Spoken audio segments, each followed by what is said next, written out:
And hello, I am Ross Collette, and this is my YouTube channel. Please like, share, and subscribe. I think I'm having more fun than I'm supposed to be having. This is so good.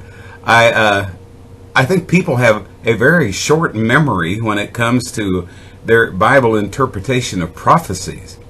Did you know that before you could go to school, when I was a little boy, you had to be shot for smallpox? Remember the needle where they stick it in your arm?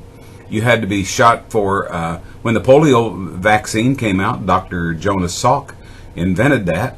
And when the vaccine, you couldn't go to school without that shot. And you had to have proof from your doctor. And if you got there, they had doctors go around to schools.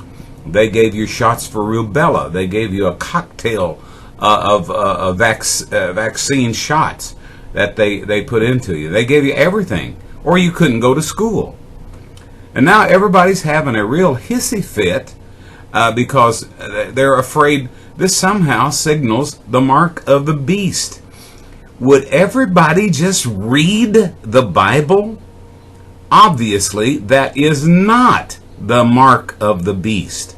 It says it's going to be a mark.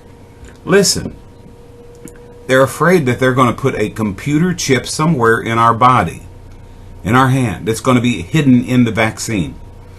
I want to show you something here. See this right here? This is my cell phone. No matter where I am in the world, if this thing is on, they can find me. They'll know where I am. And I'm carrying it around in my hand.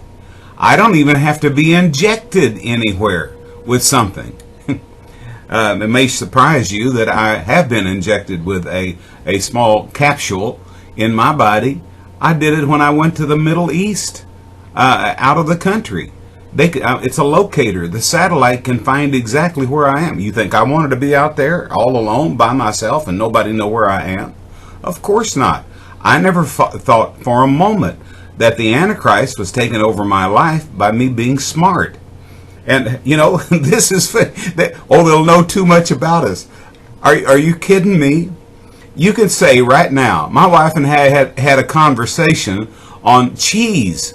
Cheese. Now, cheese, is that important? I don't know. But we talked about French cheese, brie. We talked about cake, brioche, and pastries. How nice it would be if we only had some coffee, some espresso from one of the places, brasseries in France, in Paris. Did you know this thing was watching? It was listening to us. The next day on my Facebook, next day in my email, the next day on my telephone, it was telling me where to find brioche. It was telling me where to find the best pastries and the best croissant here in this area. How did it know that? They're listening to me. They're listening to you. You already have it.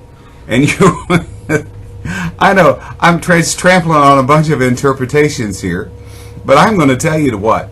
In this world, God does not want you to fear your cell phone. I'm more afraid of that cell phone in the hands of kids when they sit in church and play their cell phone games, and mama says, I don't want to babysit with them. Here, take this cell phone and learn how to play whatever the game is. And it's a babysitting tool. I understand that. I'm more afraid of that telephone taking over your mind. It does. People get that in their mind and they just don't know what to do anymore. They can't function without it. I had a preacher friend of mine come to town to preach for me, and he went into a place to buy some food after lunch because the governor wouldn't let us go out and eat in a restaurant. And so he's going to take it back to the hotel room, but he left his telephone. He didn't know what to do. All my names are on there. All the people I know in the world. I can't even call anybody. I don't have anybody's phone number. I just type their name in and the number comes up. Or I know.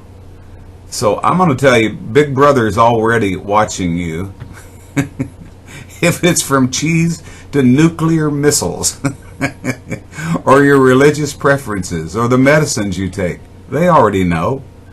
They are. Your phone has told them. You've told them on your phone. It's listening. But in the midst of all this evil, we have God on our side. And they don't. So be happy right now. You're either with us or you're one of them. I leave you in the sweet graces and the tender mercies of our Lord.